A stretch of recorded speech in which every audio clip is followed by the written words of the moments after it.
Il y a toujours une vraie appréhension et on a pu le voir parce qu'il y a énormément de surprises finalement dans cette compétition. On a vu l'Argentine, l'Allemagne, là vient de perdre face au Japon. On a Hein? vu, oui, Ah oui, oui. ils viennent de perdre 2 buts à 1. C'est difficile, même si tu dis Japon, l'Allemagne ou l'Arabie Saoudite. On a vu hier tactiquement qu'ils étaient incroyables. Et non, il ne faut pas baisser l'intensité. Quand tu baisses l'intensité maintenant dans le football, tu te fais surprendre directement.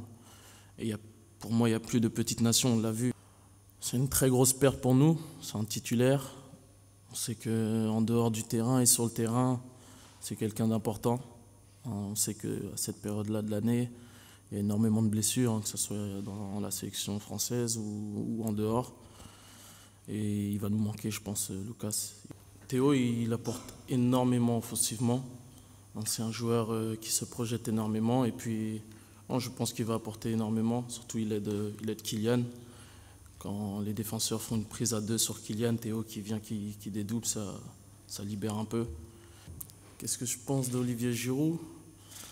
À chaque fois qu'il a été en sélection depuis que j'y suis, ça fait maintenant 6 ans, il a toujours été décisif, il a toujours apporté à l'équipe. Et puis revenir à la hauteur de Thierry Henry, franchement c'est une grande fierté. On est très content pour lui. On espère qu'il va marquer le plus de buts possible dans ce mondial.